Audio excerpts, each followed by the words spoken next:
Bienvenue dans votre émission Santé pour tous, émission préventive qui démocratise l'accès à des informations autour de la santé et du bien-être en famille. Dans cette émission, nous allons parler de l'utilisation des réseaux sociaux et de son impact sur l'estime de soi et la santé mentale. À ce titre, nous avons invité Lia Dilara, youtubeuse, pas youtubeuse, on va encore se moquer de moi parce que je ne le dis pas bien. Elle est youtubeuse, influenceuse et entrepreneuse. Elle compte 79 000 abonnés sur sa chaîne, Lia Darkskin. Alors Lia, elle va arriver, elle est un petit peu en retard parce qu'elle habite loin de chez nous, mais elle arrive, elle est sur la route. Donc Lia, si tu nous entends, dépêche-toi, c'est au 4e étage et on t'attend. Alors, nous avons également Mardine Leblic qui est politologue. Elle va nous parler de l'utilisation des réseaux sociaux en politique. Bonjour Mardine, merci d'être avec nous. Bonjour, merci de m'avoir invitée. Nous avons également invité Madame Iskandar, vous la connaissez, c'est notre psychologue clinicienne qui travaille à l'espace Santé Famille. Elle va nous parler de l'impact de l'utilisation des réseaux sociaux sur la santé mentale des utilisateurs. Bienvenue dans notre émission. Merci, bonjour à tous. L'émission est réalisée en collaboration avec l'espace Santé Famille situé chaussée de Louvain numéro 51 à Saint-Josse. Vous pourrez trouver tous nos podcasts sur la chaîne YouTube de la SBL. Vous pouvez également suivre toutes nos activités sur le compte Instagram Espace Santé Famille ou celui de Leblic Virginie, votre animatrice. D'ailleurs, l'émission pour l'instant, elle est diffusée en live sur ma page Facebook Leblic Virginie. Donc je vous invite à aller nous voir en vrai. Là, vous n'avez pas que le son, vous allez aussi avoir l'image. Vous allez voir nos petites têtes durant l'émission. Alors vous êtes en direct sur Arabelle FM au 106.8. Nous répondons également à toutes vos questions via la page Facebook de Espace Santé Famille ou de l'émission Santé pour tous. On assiste aujourd'hui à une véritable explosion de l'utilisation d'Internet et particulièrement des réseaux sociaux. Les appareils mobiles de plus en plus sophistiqués et performants nous permettent d'être connectés les uns aux autres en permanence. On peut dire qu'Internet et les réseaux sont des outils de communication incontournables aujourd'hui, de plus en plus de domaines variés comme la santé, la politique, le bien-être, l'esthétique. On les utilise un peu dans plein de domaines différents. Alors l'utilisation de ces réseaux et ces nouveaux modes de communication, pour ou contre, on va un petit peu en discuter aujourd'hui avec nos spécialistes, c'est un peu l'idée.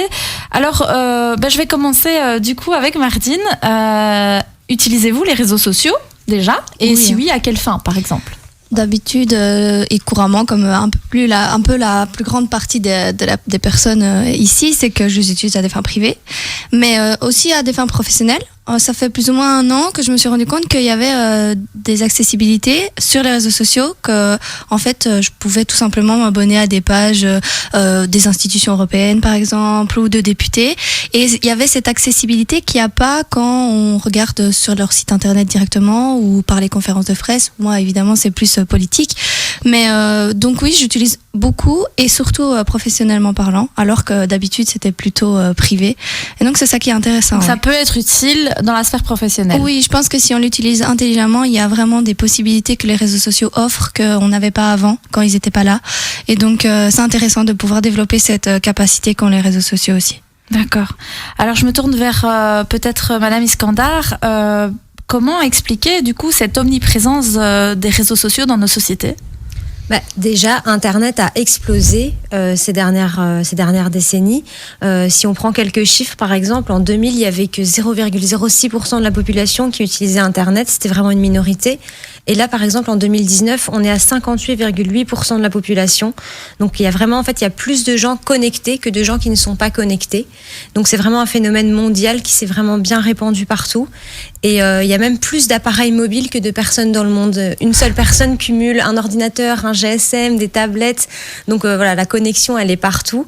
Et donc, c'est ce qui explique, par exemple, que les réseaux sociaux ont vraiment explosé ces dernières années. Et je parie qu'en plus, avec le Covid, les gens ont dû vachement plus l'utiliser que déjà avant, parce que du coup, c'était un peu le seul mode de communication que les gens pouvaient avoir, le téléphone, les réseaux, les médias. Maintenant, on peut même s'appeler en se regardant.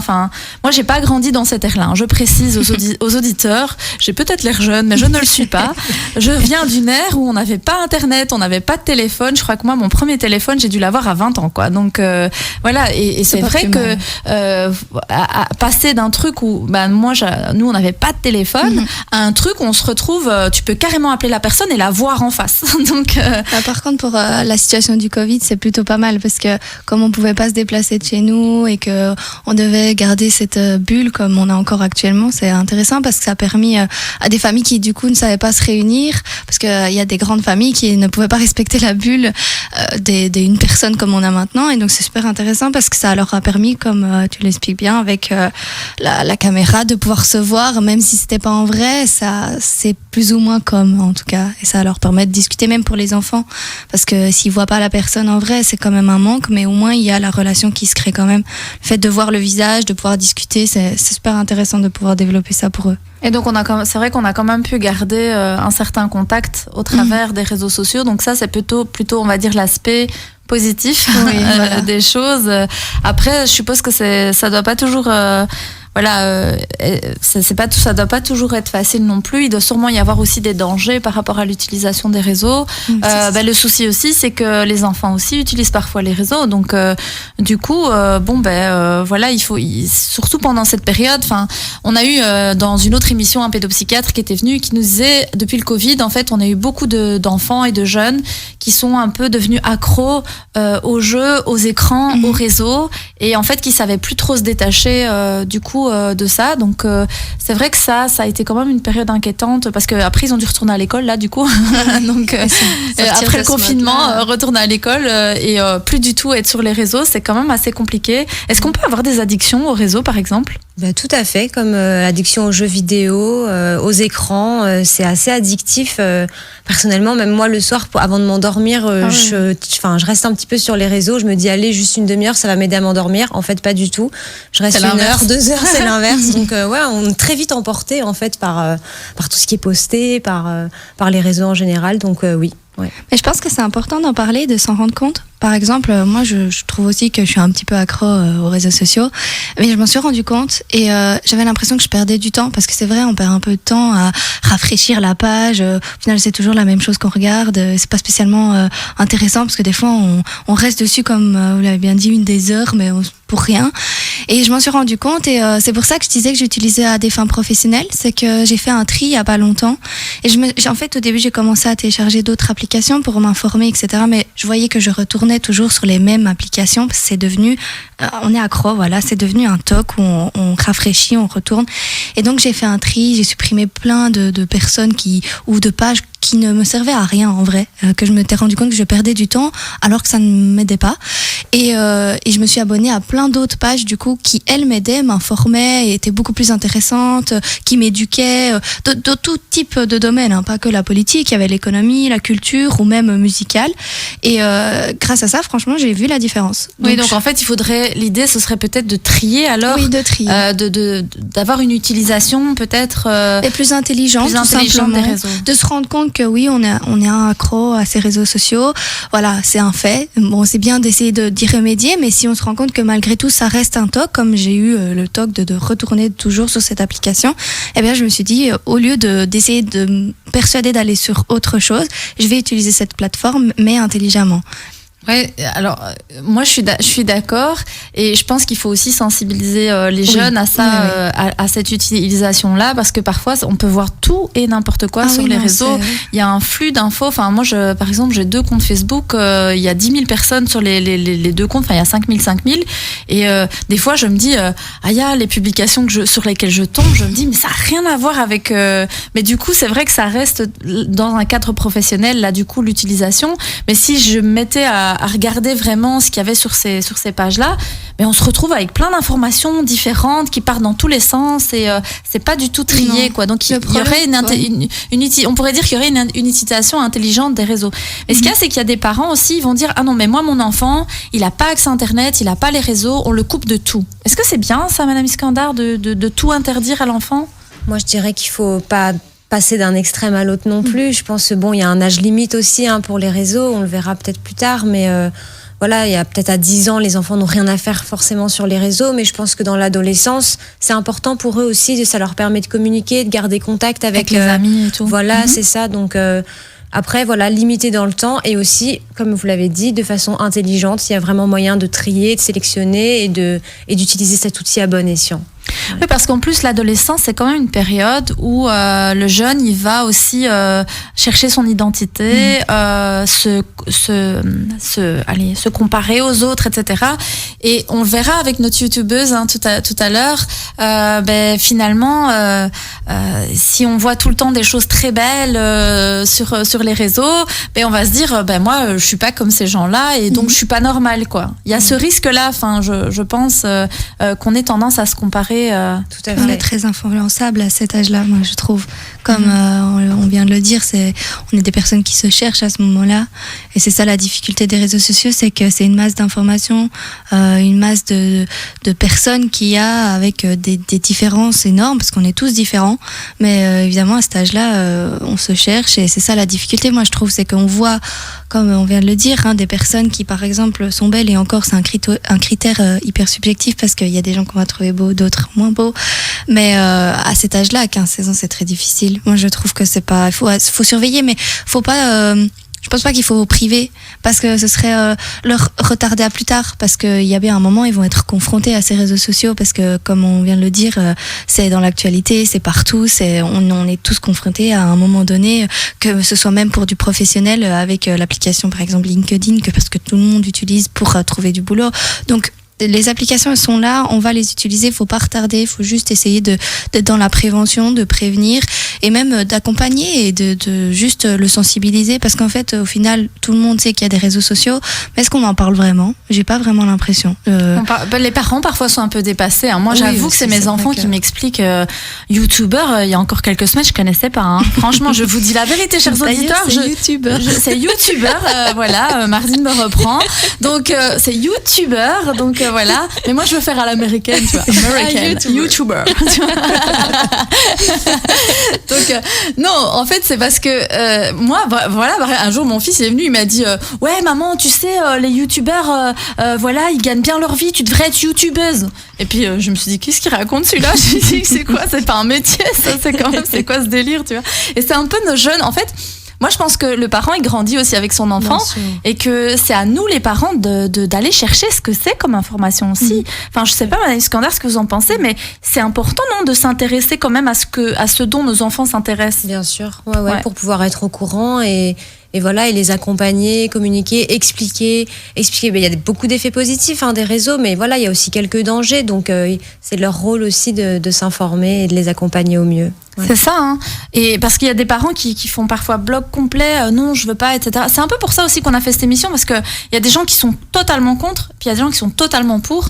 Et puis nous, en tant que psy, je crois qu'on est un peu, on va être un peu mitigé. On va se dire, on est au milieu, quoi. C'est-à-dire, c'est pas qu'on est contre, c'est pas qu'on est pour non plus, mais je veux dire, voilà. En tout cas, sur l'estime de soi, moi, ce que j'ai remarqué, c'est que j'ai beaucoup de personnes parfois qui idéalisent la vie des autres, via les réseaux sociaux. Et souvent, moi, quand on me fait des compliments sur les réseaux, je réponds toujours la même phrase, ça fait toujours rire les gens, mais quand quelqu'un me dit t'es vraiment mignonne et tout ça, moi je leur dis t'es vraiment belle, je dis j'ai un beau filtre, tu vois, je leur dis j'ai un beau filtre, tu vois. Je dis parce que dans la vraie vie on est plein de défauts et ça c'est la réalité, donc mais chers auditeurs, on va aller vers une petite pause en espérant que notre YouTubeuse arrive, Mademoiselle Dilara.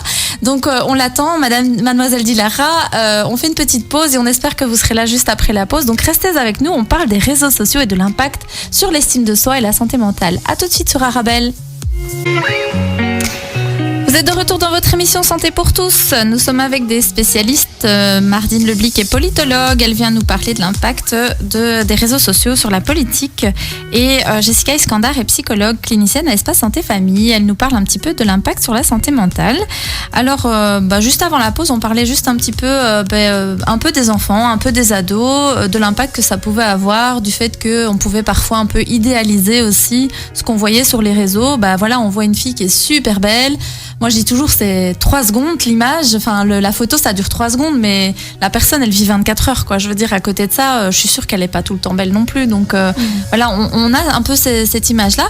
Et tiens, je me demandais, Mardine, en quoi les réseaux sociaux pouvaient être bénéfiques en politique, par exemple ? En fait, c'est cette idée qu'il y a énormément d'informations. Et donc, je trouve que ça donne une nouvelle vague une nouvelle dynamique pour la politique. C'est-à-dire que la politique, avant, elle donnait ses informations, ou par exemple ses programmes politiques, ou son fonctionnement, etc., se faisait uniquement par l'éducation politique, ceux qui s'y intéressaient vraiment, ou sur les sites internet, ou directement pour les programmes, les candidatures, etc., sur les médias, donc à la TV ou à la radio. Mais ça s'arrêtait là. Maintenant, grâce aux réseaux sociaux, après, il faut faire attention aux désinformations, bien sûr. Ça, c'est très important, on en parlera plus tard. Il y a certains partis aussi. Ça, c'est encore autre chose, je pense. Mais je parle pour la politique en général. En tout cas, c'est intéressant parce qu'on a vu des personnes qui, de base, ne penseraient peut-être pas s'y intéresser ou trouver même ça intéressant, en fait, se pencher sur la question de la politique parce qu'ils se sont, comme j'ai fait par exemple, abonnés tout simplement à des pages ou parce qu'ils ont vu des personnes de leur entourage partager une information sur un parti ou sur un événement qui s'est passé et donc ils vont aller rechercher parce qu'ils ont trouvé l'événement intéressant. Je pense que la situation actuelle avec la thématique du climat est hyper intéressante à regarder, à analyser parce que c'est une des thématiques qui est hyper actuelle et qui a été hyper utilisée par les réseaux sociaux. Elle a provoqué une vague de mobilisation par les réseaux sociaux. La marche qui a eu, que ce soit à Paris, mais elle était dans le monde, cette marche était au même moment, c'était une marche qui a été mobilisée par les réseaux sociaux. Et ça, c'est parce que c'est des informations qui sont données. Alors là, c'est une marche contre des événements qui se passent parce qu'ils veulent plus de changements. C'est un exemple, mais c'est pour dire que oui, ça donne une nouvelle dynamique à la politique. Ça peut avoir un impact sur la politique, ça peut avoir un impact. Bien sûr, ça a eu un impact parce que ça leur a obligé à prendre des décisions et en tout cas à négocier sur cette thématique plus amplement que s'il n'y avait peut-être eu moins d'attrait de la population. Mais je trouve ça super intéressant en fait que des jeunes, parce que ça peut être des jeunes de 17, 18 ans qui auparavant n'auraient pas regardé tout simplement des informations politiques et parce que maintenant ce soit leurs proches, que ce soit parce qu'il y a quelqu'un on entend souvent parler, alors ils veulent savoir, parce que quand on est jeune on est curieux, on ne sait pas beaucoup de choses comme quand on est plus adulte où là on a déjà un plus d'expérience. Et bien là ils entendent, ils sont curieux, ils vont voir ce qui se passe, mais c'est des sujets politiques et grâce à ça, grâce aux réseaux sociaux, ils ont pu s'y informer et donc en fait ça a donné tout simplement une dynamique parce que je pense que sans ça ils ne seraient peut-être pas penchés sur la thématique parce qu'ils en auraient juste pas entendu parler. Quand on regarde à 16-17 ans, je sais pas si vous vous souvenez, on regardait pas spécialement le JT, on regarde plus quand on commence à avoir une vie d'adulte où on rentre chez nous matin, quand on a le matin le temps, on regarde la radio, on écoute la radio dans la voiture, le soir on rentre, on regarde le JT en cuisinant ou quoi, mais quand on a 16-17 ans, on pense pas à ça, hein. Donc c'est une dynamique que ça a permis de donner à la politique qu'il n'y avait pas avant, oui. Non, je trouve que c'est vrai qu'il y avait avant, il y avait un genre d'écart comme ça. Il y avait un genre d'écart entre le monde politique. Enfin, moi, je m'y suis pas vraiment intéressée. C'est vraiment très tardivement, c'est-à-dire, je dirais même récemment, que la politique m'intéressait un tout petit peu et que j'avais voulu en fait savoir les programmes des différents partis. Et c'est vrai que c'est via les réseaux sociaux finalement que je les ai découverts. Mais à l'époque, il y avait ce monde de les gens qui font de la politique et qui aiment la politique et c'était des, entre guillemets, on voyait ça un peu comme des vieux. Oui. Voilà, des vieux. C'est un autre monde. Des vieilles personnes qui s'occupent de la politique et de notre pays. On s'y intéressait pas vraiment. Et c'est vrai que maintenant c'est hyper accessible en fait. Oui. Et donc du coup, on a accès aux informations. Il y a cette proximité qu'il n'y avait pas avant. Et oui, voilà, on se sent plus proche des politiciens en fait. Oui, c'est vraiment ça. Ouais. Et je pense que c'est ce qu'ils ont aussi. Ils ont utilisé les réseaux sociaux pour donner cette dynamique, mais c'est pas plus mal, c'est très bien parce que on y voit dans des partis qui sont en Belgique par exemple, c'est un peu souvent les mêmes qui reviennent, mais dans ces partis, il y a des nouvelles dynamiques et des nouveaux candidats qui sont beaucoup plus jeunes. Et je pense que c'est en grande partie grâce à ça. Et personnellement, moi non plus, je me suis pas intéressée très très tôt à la politique. Pourtant, voilà, j'en ai fait mon métier maintenant. Mais j'ai eu cette capacité, comme on vient de le dire, grâce aux réseaux sociaux, de me rendre compte encore plus de l'importance et de l'impact que peut avoir la politique.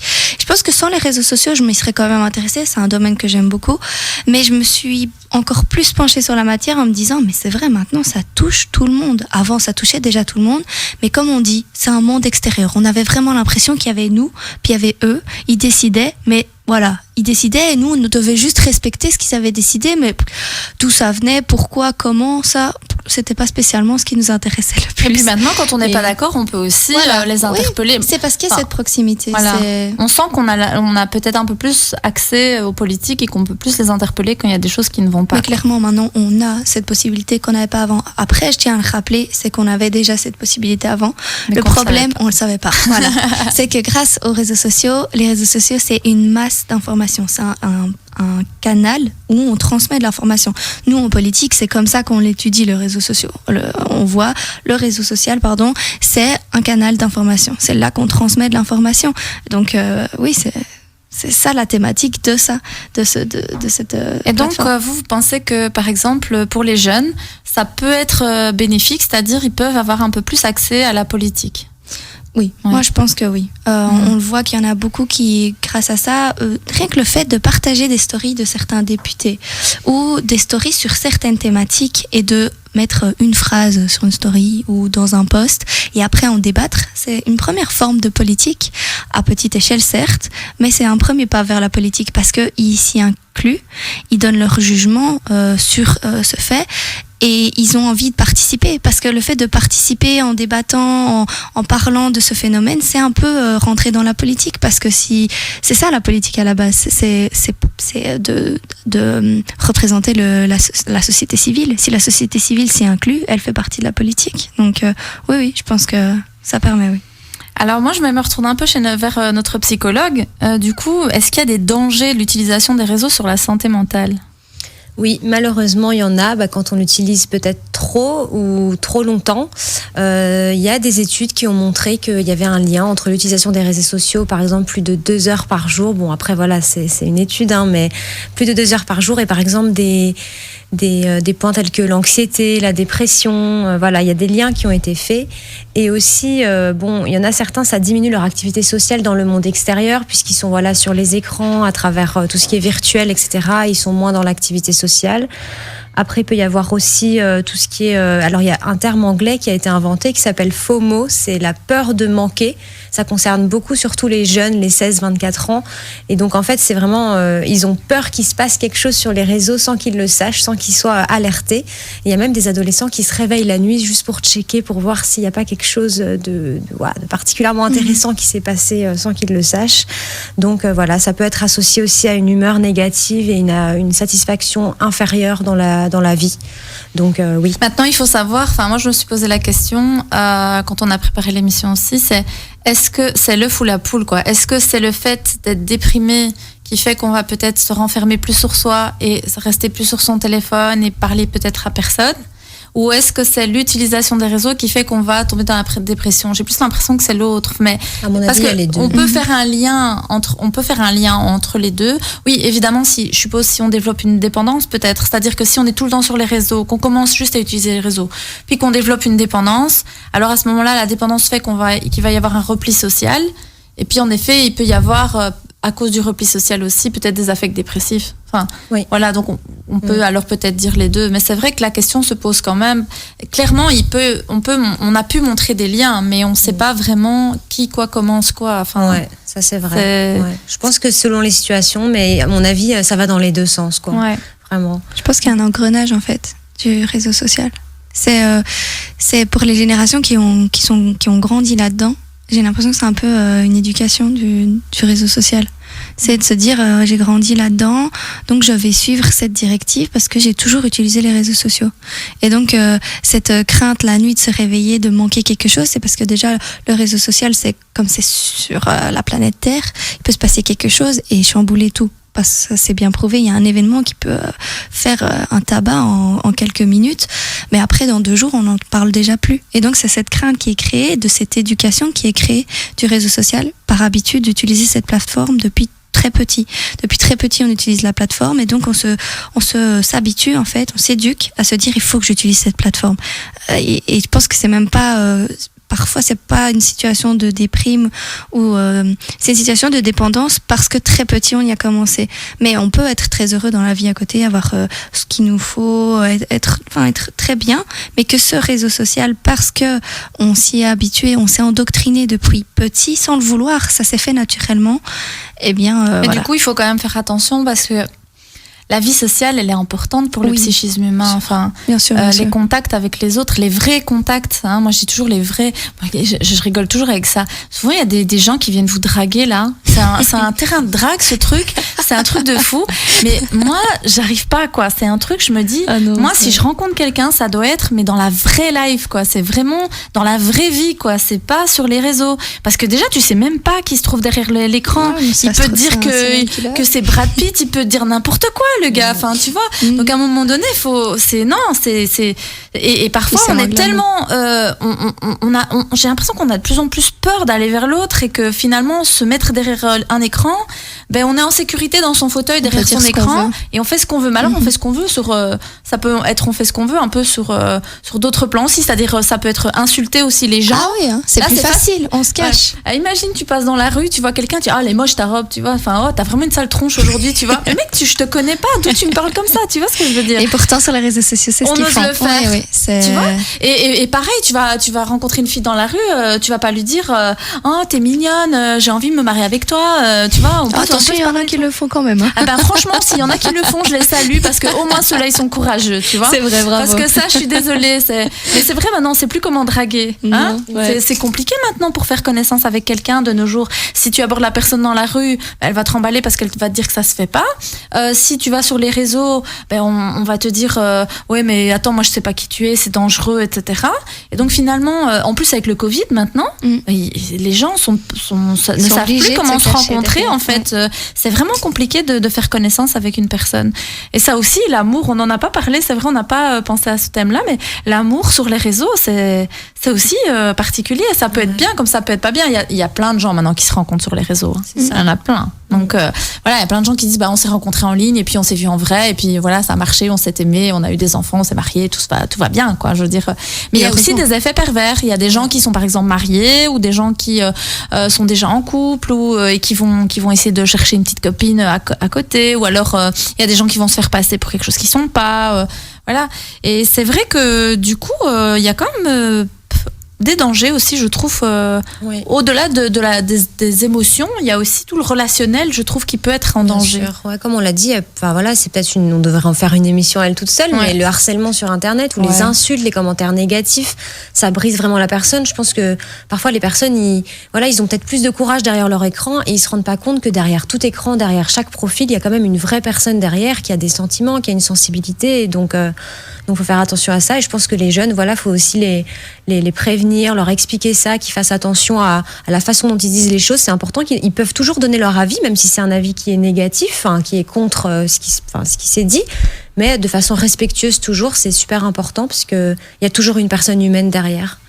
Oui, c'est ça. Je pense que parfois on oublie qu'il y a des gens derrière. Et des fois, moi, je vois les politiciens. Franchement, juste pour les politiciens, moi, j'ai quelques amis dans la politique. Et quand je vois parfois la dernière fois, j'ai un ami, je vois carrément la bourgmestre de sa ville, elle vient l'insulter sur son Facebook. Et moi, j'hallucine, je dis, mais la meuf, elle est bourgmestre, quoi. Déjà, moi, ça me fait rire quand je vois des débats politiques comme ça. Mais comment ils s'insultent sur les réseaux et tout. Je trouve ça honteux. Franchement, c'est honteux. Mais après, je me dis, quand t'es en politique, j'ai l'impression que tu dois t'accrocher ou tu dois avoir un sacré caractère parce que pour accepter de te faire lyncher comme ça, déjà quand t'es une personne publique, allez, moi, je vois avec mes 10 000 contacts Facebook, là, parfois, il y a des gens qui sont pas d'accord et il y a des débats et machin et des gens qui, parfois, sont pas très contents, vont insulter ou quoi.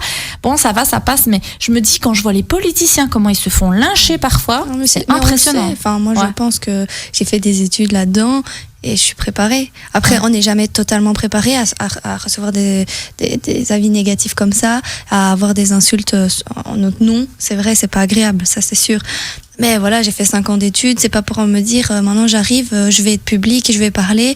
Ah mince, peut-être qu'on va me critiquer. Fallait y penser avant. Enfin, je veux dire, c'est facile à dire, mais si, c'est vrai, on le sait. On sait que quand on va devoir débattre avec d'autres personnes politiques qui seront peut-être avec des avis et souvent complètement différent du nôtre, eh bien, il va avoir un débat. Mais le problème, c'est que comme on parle là d'une bourgmestre qui insulte, moi, je trouve ça honteux parce que j'ai étudié la politique. On a eu des cours de diplomatie où je dois apprendre à parler correctement, à me tenir correctement et à savoir répondre de manière offensive, mais correctement, poliment, crois, de manière courtoise, etc. Et là, moi, ça me choque. Après, tous les politiciens, ils n'ont pas fait Sciences Po. Il y a des politiciens, c'est monsieur et madame tout le monde qui se sont lancés en politique. Mais ils sont quand même censés représenter une partie de la population. Oui, la population n'est pas... il y a du bon, du mauvais dans toute personne, mais voilà, ils représentent la population. À partir du moment où ils ont un titre et représentent une certaine partie de la population, ils ont à parler correctement, c'est tout. Même qu'ils ont eu des cours ou pas des cours, ils sont très au courant de ce qu'ils font, c'est leur métier. Et de ce qu'ils peuvent faire ou pas. Voilà. Je suppose qu'il y a un chargé de com ou quelqu'un qui leur dit comment parler, comment être. Ça dépend. Pas toujours, non. Il devrait, hein, mais ça serait mieux quand même. Entre la théorie et la forme, c'est toujours, il y a des différences.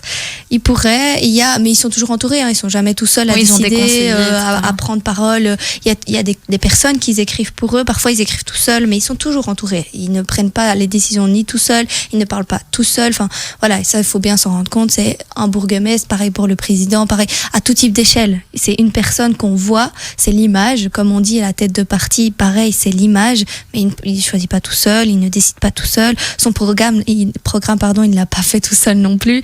Mais voilà, ça reste des personnes humaines, c'est sûr. Parfois, ils peuvent faire des choses ils se trompent, ils peuvent des fois se mal parler une fois, ça arrive, hein, quand on peut faire des erreurs. Voilà, parfois. C'est ça. Quand on leur donne on les interviews et qu'on voit qu'ils répondent d'une certaine manière, et alors ça devient viral sur les réseaux sociaux parce qu'ils critiquent, qu'ils aient utilisé un terme, mais ils ont aussi le droit d'avoir du stress. C'est pas parce que ça fait 10 ans qu'ils sont dans la carrière qu'ils n'ont pas de stress de parler devant. C'est comme vous avez vu le prof là de l'ULB qui a dit je leur ai fait un examen d'EP, enfin pour je crois que c'était à Solvay ou un truc du style. Il s'est fait lyncher ce prof parce qu'il avait dit ça. Tout le monde dit c'est dégueulasse, il fait un examen, un sale examen pour ses étudiants. Il y a plein de profs qui font des sales examens. Enfin, je veux dire, moi j'ai regardé ça, j'ai dit écoute, moi aussi j'étais à l'ULB, j'ai eu des profs, c'est pas toujours sympa non plus. Donc voilà. Et à l'époque, ça faisait pas des buzz sur Internet. Hein, je veux dire, la dureté, ça apporte l'excellence aussi. Parfois. Oui, c'est pas toujours correct, mais on parle d'un examen. Oui, mais là, je veux dire, ce truc a fait le buzz. On lui a remonté les bretelles. Enfin, voilà, l'ULB a condamné. Mais ça, c'est l'aspect négatif des réseaux sociaux. Parce que c'est ça. Moi, ce qui je trouve est parfois négatif, c'est justement le fait que parfois, vu la massivité des réactions. Mais en fait, parfois, il y a des décisions qui sont prises. Allez, c'est comme aussi ce gars là qui a renversé une petite fille sur son vélo dans les Ardennes. Je sais pas, tout le monde a dû le voir. T'as pas vu cette vidéo, toi? Non. Ok. Mais en fait, c'est un monsieur qui roule à vélo et qui sonnait, qui disait bougez-vous. Enfin, en gros, on voit dans la vidéo qu'il dit à la fille de se bouger et en passant, il l'a bousculé. Alors après, il y en a ils disent il lui a mis un coup de genou. Il y en a ils disent il l'a poussé, il l'a tapé. Enfin, c'est parti vraiment dans plein de trucs, etc. Mais elle était sur du verglas et de la neige, donc la petite en fait, elle est tombée. Tu vois, donc voilà. Mais après, ça a fait un buzz. Le type, il a été au cachot et tout parce qu'il avait renversé la petite fille alors qu'il était en vélo. Après, le geste, il est filmé quand même. On voit bien qu'il pousse. Il l'a poussé. C'est possible qu'il l'a poussé. Moi, en tout cas, j'ai vu que son genou touchait la petite fille, mais j'ai pas vu son pied parce qu'il y en a, ils disent là, il lui a mis un coup de pied et tout. Enfin, il l'a poussé avec son pied, en vrai, vraiment. Avec son pied ou avec son genou? Avec son pied.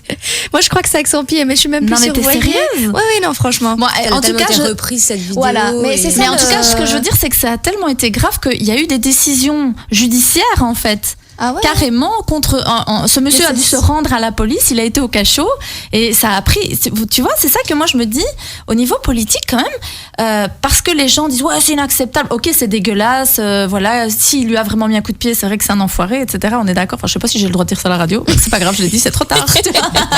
Donc voilà, monsieur je m'excuse, je voudrais quand même pas qu'il me poursuive après pour genre diffamation, je sais pas trop quoi, parce qu'il pourrait faire ça. Je m'excuse publiquement monsieur. Voilà, mais ce que je veux dire, voilà, j'ai des enfants, mettre un coup de pied sur la neige, c'est quand même déconner et tout. Mais ce que je veux dire, c'est le fait quand même de l'avoir mis au cachot. C'est trash, en sachant qu'il y a des gens qui font pire que ça et qui vont pas être inquiétés de quoi que ce soit. Enfin, mais ça, c'est je comptais en parler plus tard dans une des questions, mais c'est un aspect hyper négatif, à mon sens en tout cas, des réseaux sociaux. C'est qu'il y a deux choses, c'est qu'il y a énormément de désinformation. Donc, une information qui est mal expliquée ou mal, parce que là on a 3 versions, on ne sait pas vraiment. Voilà, c'est ça, ce qui lui a mis un pied, ça peut arriver sur plein de thématiques. Là on parle d'un monsieur, bon c'est pas bien, mais ça peut être à des thématiques qui sont à échelle mondiale, hein. Et ça devient grave, ça devient important. Genre le complot avec le Covid, voilà, ou des trucs comme ça, par exemple. Les histoires complotistes, j'en ai étudié et des fois je suis choquée de voir que des personnes y croient vraiment. Moi je me dis mais c'est pas possible de croire ça, mais il y a des personnes qui sont persuadées.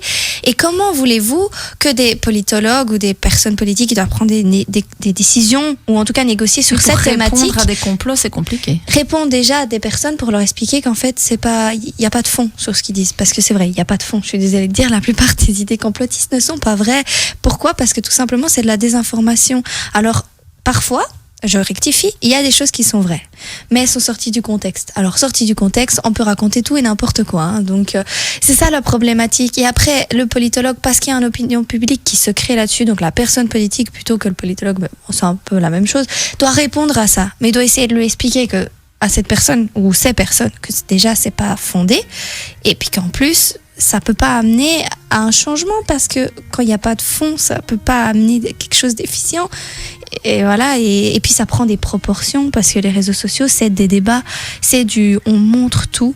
C'est ça qui est bien, mais c'est pas bien non plus parce qu'on montre tellement que tout le monde veut participer à la oui, négociation. Donc ça peut être un peu chaotique à certains moments. Bah oui, tout le monde veut participer au débat, mais tout le monde ne connaît pas le sujet. Et puis des fois, ça ne sert à rien parce que des fois, c'est sur des petits trucs qui n'ont pas lieu d'être. Disons que c'est pour ça qu'on élit des représentants justement pour pouvoir centraliser des idées autour d'une personne qui nous représente.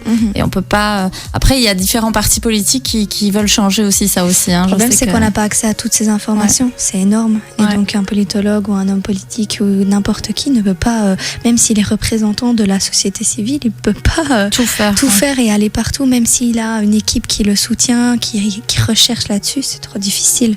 À lui tout seul et à son équipe tout seul. On parle à échelle, même si c'est national. C'est une grande échelle déjà. Sur les réseaux sociaux, ça va très vite et ça va en grande ampleur. Donc, Bon, chers auditeurs, on va continuer à parler de tout ça juste après la pause. On espère que Madame Dilara, malgré la neige et malgré le temps, va finir par trouver où se trouve la radio et arriver au 4e étage, car nous l'attendons. Nous voulons voir ce qu'est une vraie youtubeuse et nous avons envie d'avoir son avis sur la question. Donc voilà, Mademoiselle Dilara, on vous attend. À tout de suite sur Arabelle. Vous êtes de retour dans votre émission Santé pour tous. Nous attendons toujours notre youtubeuse. J'espère qu'elle va venir parce que franchement, ça aurait été quand même intéressant de discuter avec elle de son expérience. D'ailleurs, je me disais, à la limite, s'il y a d'autres youtubeurs ou des personnes influentes qui ont envie de répondre à quelques-uns de nos questions, ou alors c'est vrai qu'on peut aussi l'appeler, on verra après. Peut-être dans la deuxième partie de notre émission tout à l'heure, on essaiera de voir. Donc, écoutez, on avait plein de sujets importants, mais j'ai remarqué que quand on lance Mardine sur la politique, elle va plus s'arrêter. Donc, désolée, je suis passionnée. On sent la passion. Moi, quand je parle de psychologie, c'est pareil. Donc voilà. Mais on va revenir un peu à nos moutons. Du coup, moi, j'avais envie de demander à Madame Iskandar les effets bénéfiques des réseaux sociaux sur la santé mentale, par exemple. Déjà, il y a, comme on l'a dit, il y a aussi les réseaux sociaux, c'est là où il y a toutes les informations. Donc, en termes de santé, c'est pareil. Il y a les informations sur la santé mentale. Donc, quand une personne rencontre des problèmes ou doute sur certaines choses, se pose des questions, elle peut aller chercher l'information et il y a de la bonne information aussi. Donc, ça peut vraiment aider dans ce domaine-là. Donc voilà, ça peut aussi aider finalement, on a dit que ça isolait, mais ça peut aussi créer du lien. Donc là aussi en période de Covid, de confinement, ça permet de garder les liens. Donc non, il y a vraiment des bénéfices. Et aussi, c'est un lieu d'expression finalement, expression de soi, expression émotionnelle. Ça permet la construction de soi aussi. Donc voilà, tout ça, ce sont des effets positifs. Donc il y a quand même des choses positives. Parce qu'il y a des parents, ils vont dire construction de soi, mais il faut pas déconner et tout, ils vont être choqués, mais en fait ça participe. Ça participe dans le sens où peut-être aux jeunes de se forger une opinion, comme disait Mardine, de pouvoir s'abonner à certaines chaînes ou voilà. Et bon, moi je vois aussi parfois il y a des mamans qui sont très seules et parfois quand elles se mettent dans des groupes de discussion entre mamans moi je fais partie de quelques groupes de discussion de mamans et on voit que les mamans elles papotent entre elles, se donnent des petits conseils et tout, et ça leur met un peu chaud au cœur. Enfin, je veux dire, de pas être seule. Je pense aux mamans isolées avec leurs enfants, des choses comme ça. Et les personnes aussi qui peuvent être timides, ça peut être un premier outil pour les aider finalement à s'exprimer, et peut-être que petit à petit, ça les poussera à rencontrer les personnes dans la vie réelle. Donc c'est un outil super sympa. Par rapport à ça, en tout cas. On a vu qu'il y a des déviances aussi, mais donc il peut y avoir du positif aussi. Et c'est vrai qu'on pourrait se dire, tiens, une personne timide, peut-être que via les réseaux, elle pourrait s'afficher un peu plus, justement, pour vaincre sa timidité. Oui. Se confronter aux commentaires, aux avis des autres. Ça doit être dur. Quand même, mais bon, c'est ce qu'elle aura finalement, et peut-être que petit à petit, ça pourra s'améliorer. Voilà, ouais. Mais peut-être aussi des fois derrière l'écran, ils ont cette timidité qui part en fait, qui revient un peu plus quand on est en face, mais qui derrière l'écran s'en va un peu. Ouais. Donc. Non, ça peut les aider, tout à fait. Ouais. Pourquoi pas en vrai. Ça peut pallier à certaines épreuves de la vie pour certains. C'est ça. Pourquoi pas. Et du coup, je me dis, Mardine, comment on pourrait avoir un impact sur l'opinion publique, en utilisant les réseaux sociaux? Est-ce qu'il y a des petits trucs, des petites astuces qui existent en se disant, tiens, qu'un politicien pourrait avoir pour justement, impacter, Oui, par exemple, il y a le député européen qui s'appelle Raphaël Glucksmann. Je sais pas si ça se prononce comme ça. C'est lui, en tout cas. Il a réussi à se faire connaître. Et j'aime bien utiliser le terme se faire connaître, parce qu'on parle d'un député qui, normalement, on connaît qui il est, ou pas vraiment si on s'intéresse pas à la politique, mais il ne cherche pas à se faire connaître. C'est plus les influenceurs, les youtubeuses ou autres qui essayent de se faire connaître, qu'un député va faire plus son métier, et bien sûr se faire parler de lui via les médias, etc. Mais lui, il a réussi à se faire connaître en diffusant énormément d'informations, mais par exemple, il s'est fait connaître par la lutte des Ouïghours, donc la situation qui se passe en Chine. Et lui, il a relevé énormément de soutien de la population en expliquant ce qui s'y passait, en mettant au devant de la scène ce qui se passait réellement, en mettant des vidéos, des reportages, des interviews de personnes qui ont vécu ça, ou de proches, etc. Et il y a pas longtemps, il a fait pour un jeune Guinéen de 18 ans qui venait d'avoir 18 ans, et comme il venait d'avoir l'âge majeur, il devait retourner en Guinée, et il a... Ah oui, voilà, c'est lui qui a permis de divulguer toutes ces informations et cette histoire sur les réseaux sociaux. Et donc, en fait, il a forgé une opinion publique, que ce soit pour cette histoire d'une seule personne, mais ça a payé parce qu'il est régularisé maintenant. Ah, c'est vrai? Oui, il est régularisé, ça a payé. Donc voilà, pour les Ouïghours, il a réussi à mettre en place énormément de choses, parce qu'il y a des firmes multinationales qui ont arrêté de négocier avec eux. Il a mis pression sur Huawei, il a mis pression sur des pays aussi où il rentre en négociation avec eux. Évidemment, son poste fait qu'il a les capacités, mais il a un soutien derrière, il a créé une opinion publique derrière. C'est pour ça qu'il y arrive encore plus. C'est qu'il y a énormément de personnes qui partagent sur les réseaux sociaux, et en plus, c'est énormément de jeunes personnes, je tiens à le dire, parce que c'est super intéressant de le relever, parce que des personnes jeunes, souvent, ne s'intéressent pas spécialement à ce qui se passe en Chine, désolée de le dire, mais voilà, c'est une situation extrême, mais je pense que s'il n'en avait pas parlé, si ça n'avait pas fait une médiatisation comme ça autour, peut-être qu'ils ne seraient pas mobilisés. Mais du coup, grâce à ça, oui, il y a eu un changement, parce qu'il a permis d'avoir un appui de cette opinion publique sur cette thématique. Les personnes se sont mobilisées, et du coup, les firmes ont vu une image négative de leur firme à cause de ces événements-là, et ont pu changer les choses aussi. Mais donc oui, on peut impacter l'opinion publique grâce aux réseaux sociaux. Et même en créer indirectement, du coup, là.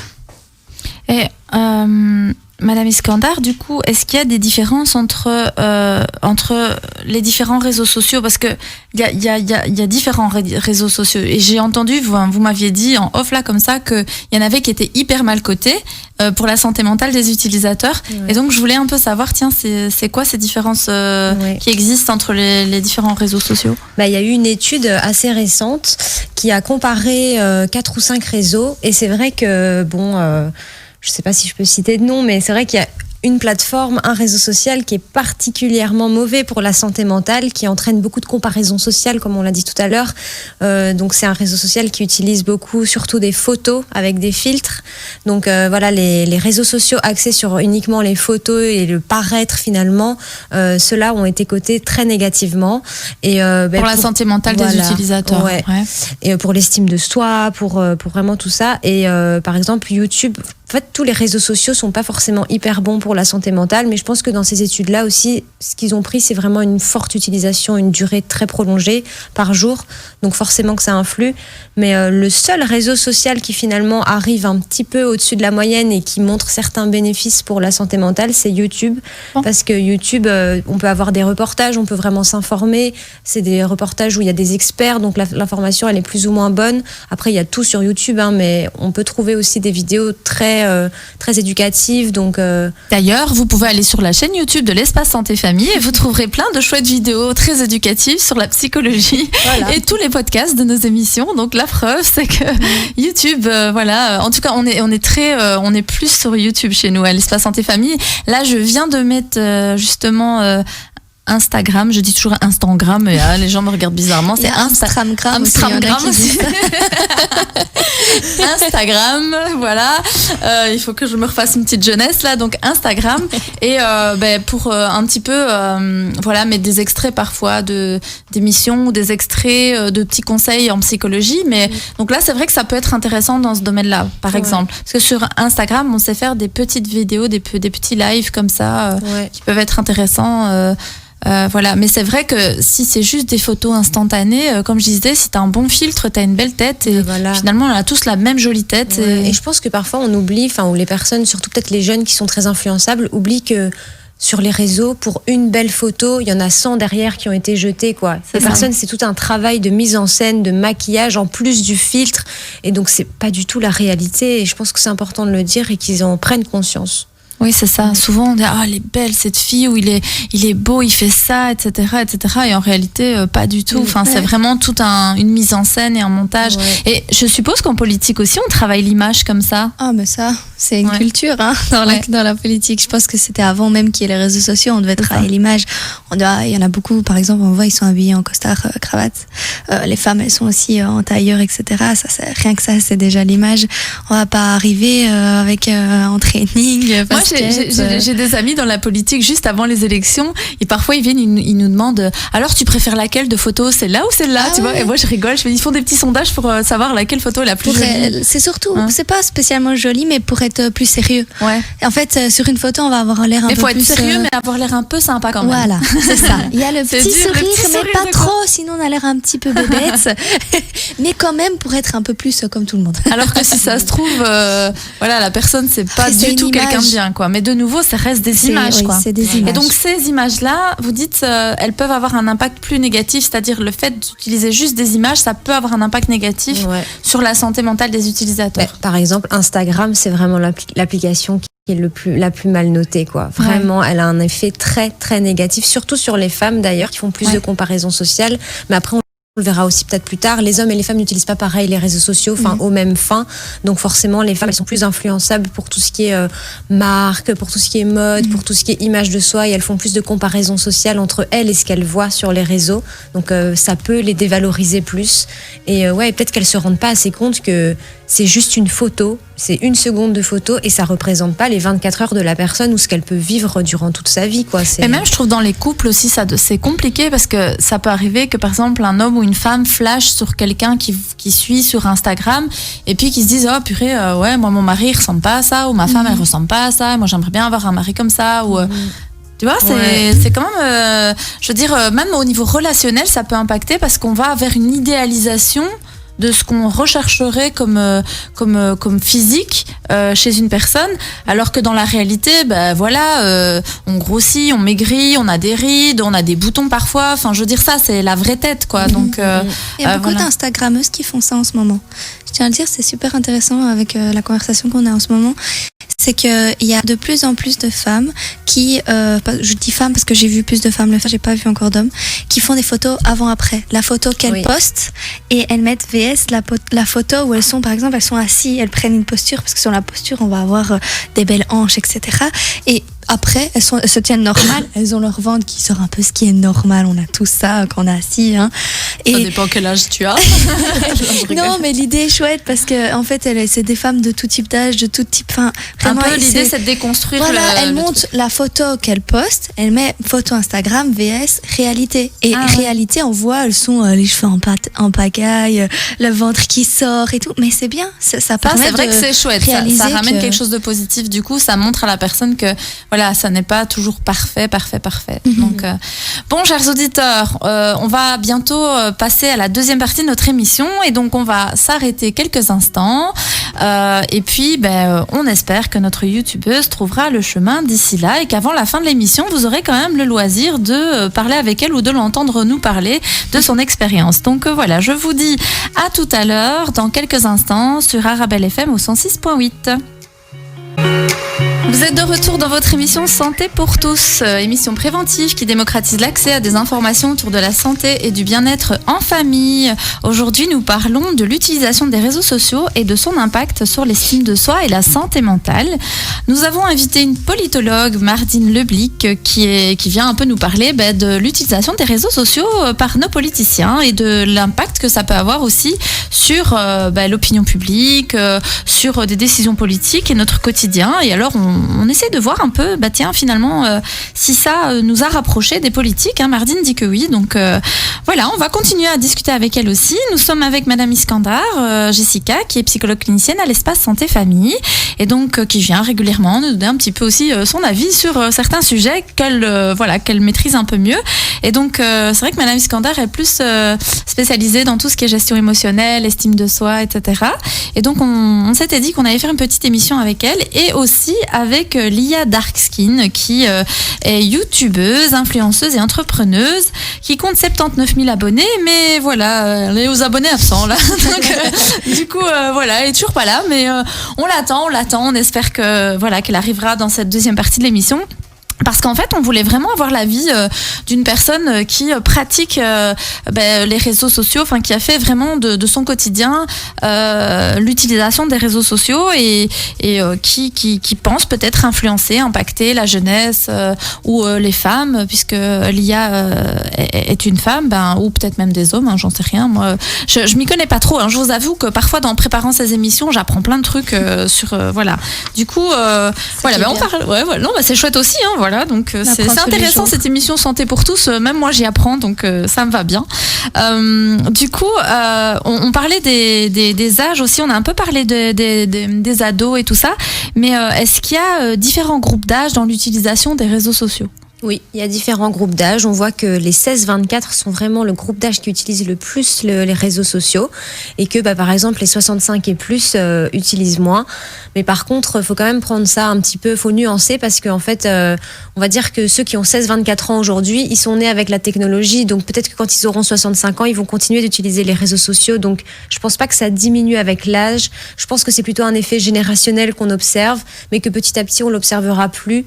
Moi, je pense que ceux qui ont entre 16 et 24 ans aujourd'hui continueront d'utiliser les réseaux quand ils auront 65 ans. Donc voilà, mais oui, eux utilisent vraiment plus les réseaux.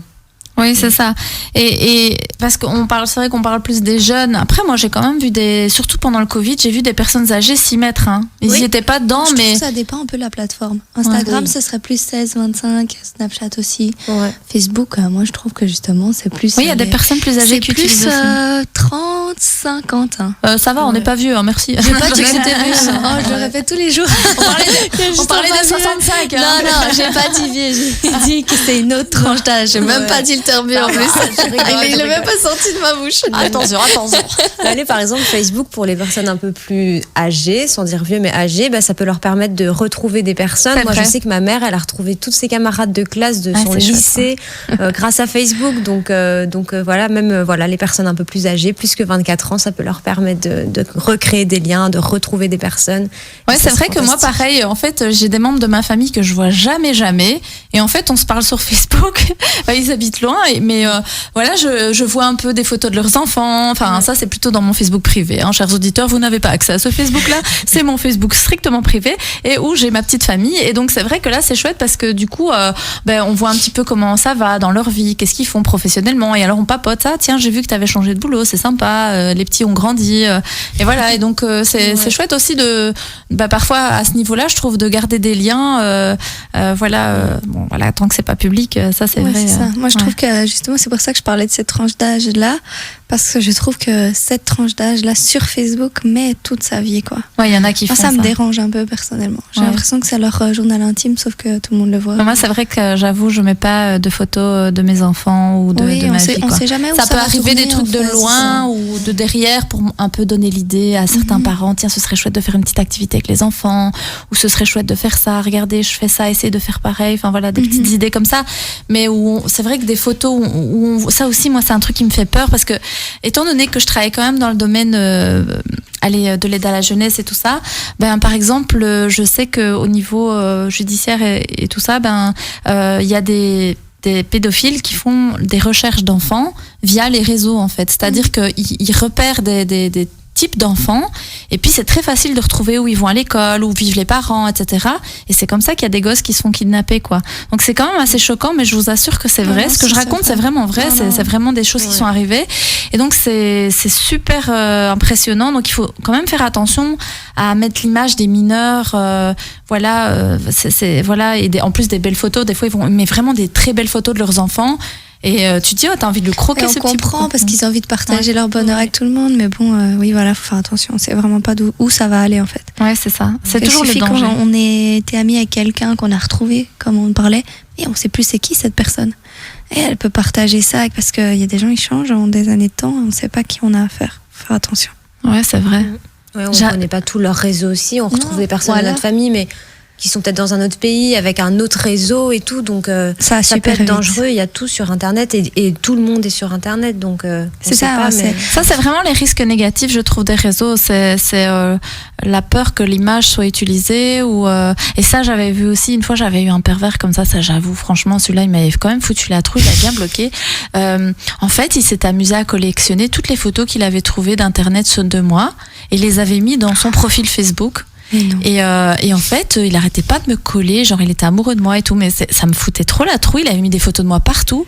Je dis, mec, faut te faire soigner, quoi. Je dis pas, prends une consulte, quoi. Tu vois, je veux dire, mais vraiment, il était loin dans sa tête. Et c'est vrai que pour les gens qui sont parfois très malades psychologiquement, qui n'ont pas de limite, les réseaux, ça peut quand même être un danger, je trouve. Il faut pas oublier que c'est un réseau qui a accès à tous pour tous. Ouais, c'est ça. Y a tout le monde. Tout le monde peut aller dessus, quoi.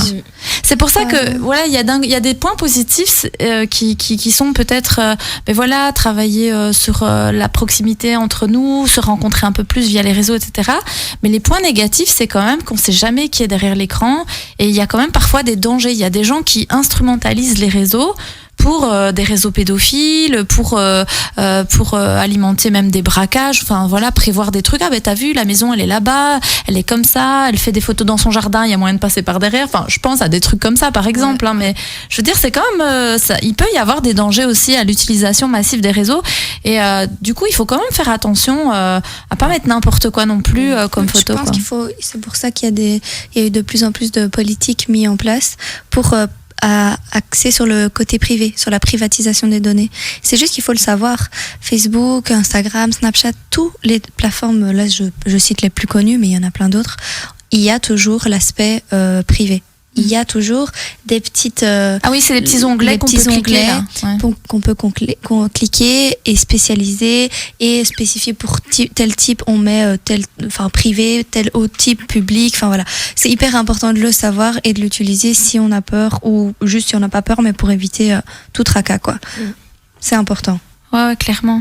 Est-ce que, Madame Iskandar, vous pensez qu'il y a un âge qui pourrait être plus à risque à l'utilisation des réseaux sociaux, par exemple ? Déjà, il faut savoir que normalement, les réseaux sont limités à 13 ans. Il faut avoir minimum 13 ans pour pouvoir s'inscrire, consulter et utiliser les réseaux sociaux. Donc voilà, ça c'est la loi, on va dire, en Belgique. Et après, je pense que quel que soit l'âge, comme on a dit, c'est le type d'utilisation et tout ce qu'on poste, il faut faire attention. Je pense qu'il n'y a pas un âge qui est plus à risque. Bon, peut-être les enfants, voilà, c'est sûr qu'il y a des risques liés à leur âge, mais comme on a dit, des personnes malveillantes, des pédophiles qui vont utiliser les photos pour essayer de les localiser, etc. Mais je pense que si on fait attention à son type d'utilisation, à ce qu'on poste, et qu'on considère bien sûr que tout ce qui est posté reste finalement public, parce que même si on supprime, mais il y a toujours moyen de retrouver. Donc, faut juste faire bien attention à son utilisation, peut-être mettre des choses privées, vraiment faire attention. Et après, je pense que les parents et peut-être même l'école a toute leur place dans ce domaine-là, essayer de faire de la prévention, d'expliquer les dangers et les dérives qu'il peut y avoir. Et tant que c'est bien utilisé, voilà. On n'en fait pas assez, ça, je trouve. On n'explique pas assez aux jeunes. Voilà, moi, je prends beaucoup de temps avec mes enfants pour leur expliquer, mais on leur explique pas assez, je trouve. Ouais, je trouve ils se rendent pas tout compte. L'école qui devrait s'en occuper, les médias aussi. On parle des réseaux sociaux, mais tout le monde, c'est ce que je disais au début, en commençant, j'avais dit, tout le monde sait ce que c'est, mais personne n'en a vraiment appris. Alors c'est là qu'on avait parlé que les parents apprennent. Moi, je parlais pas spécialement d'apprendre dans le cocon familial, mais d'apprendre tout simplement les enfants, tout type d'enfants et tout type de personnes à n'importe quel âge. En fait, il faut juste le médiatiser. Pas médiatiser que ça existe parce que ça on le sait tous, mais médiatiser comment l'utiliser, qu'est-ce qui peut être fait, que ce soit positif ou négatif, parce que comme on dit, il y a énormément de chouettes choses à faire. Ça, je pense qu'on l'oublie un peu parce qu'on commence à avoir de plus en plus peur de l'impact que ça peut créer, parce que ça engendre énormément de mouvements, etc. Mais il y a énormément de chouettes choses qui peuvent être faites, mais on n'en parle pas assez. Et le truc privé-public, ça aussi, on ne sait pas toujours. Donc, par exemple, j'ai découvert la dernière fois, en ouvrant le Snapchat, là, je voyais un petit truc localisation. J'ai cliqué dessus. Enfin, voilà, je dis aux auditeurs, je suis honnête, je suis pas une pro des réseaux sociaux. Je les utilise dans mon travail et c'est souvent mes stagiaires qui m'aident et qui m'expliquent des trucs, donc j'apprends, etc. Mais du coup, j'ai cliqué sur ce bazar et je vois que ça me localise, c'est-à-dire on sait où je suis. Et puis je vois que j'ai une de mes petites sœurs, elle est localisée aussi. Et puis je vois des gens qui sont dans mon staff qui sont. Je dis mais purée, les gens, tu sais même où ils sont. Je dis mais mince alors. Je dis c'est super dangereux en fait. Moi j'ai pas envie qu'on sache où je suis quoi. En fait le truc était activé, il fallait que je le désactive quoi. Donc j'ai dû demander à quelqu'un de m'aider pour désactiver le bazar. Ça c'est une des causes qui est souvent trouvée où on attaque en justice les PDG des boîtes comme de ces réseaux sociaux. C'est justement cette utilisation. En fait, ce qu'il y a, c'est que les réseaux sociaux, si on n'utilise pas ces petits onglets pour privatiser, etc., automatiquement c'est public. Ah ouais, voilà. Donc, comme c'est automatiquement public, il y a des personnes qui vont en justice contre eux, ou un groupe, parce qu'une personne contre un PDG comme ça, je pense qu'il n'y a pas beaucoup, mais il y a des personnes qui vont jusqu'en justice et qui se plaignent de ça, mais eux, ils répondent et voilà, malheureusement, les lois, c'est les lois et ils ont raison de suivre ces lois, on va dire. C'est que, voilà, il est mis, ça existe, donc vous devez être au courant. Mais non, de nouveau, il y a un manque d'informations. De nouveau, on n'a pas assez sensibilisé les personnes là-dessus. Aux États-Unis, il y a une sensibilisation là-dessus. J'avais vu une campagne super intéressante. C'était tout un genre de petit film où ils expliquaient que c'était un jeune de 15-16 ans qui regardait sur les réseaux sociaux des vidéos sur une thématique un peu extrémiste. Je ne saurais plus vous dire. C'était pas du tout par rapport aux religions, quoi. C'était vraiment par rapport à une thématique, je pense, c'était l'égalité des femmes ou quelque chose comme ça, je ne sais plus. Mais c'était assez fort. Et donc lui, il était tombé sur cette information une fois. Mais le problème des réseaux sociaux aussi, c'est avec les pubs, une fois qu'on clique sur une chose, on a souvent les rappels de cette même thématique, ça renvoie. Et donc lui, il avait lu énormément. Et s'était retrouvé dans une manifestation, mais il avait été par curiosité, parce qu'il avait vu tellement d'informations sur cette thématique, et il avait évidemment eu le rappel pour la manifestation, et ce sont des algorithmes qui se créent en fait là-dessus.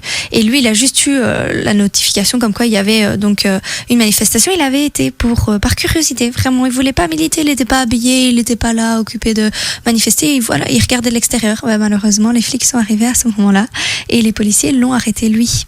Et sa sœur est arrivée à ce moment-là parce qu'elle le suivait, parce qu'elle s'inquiétait depuis quelques jours.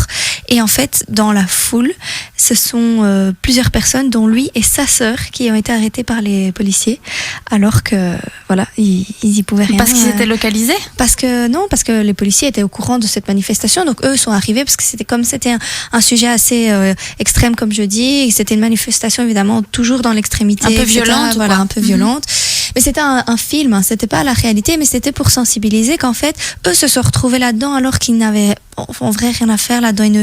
Ils n'étaient pas violents, ils étaient juste là, ils regardaient. Enfin, lui regardait, sa sœur est arrivée pour le sortir parce qu'elle était plus grande et avait compris ce que ça allait engendrer pour lui, enfin les possibles conséquences que ça allait pouvoir engendrer.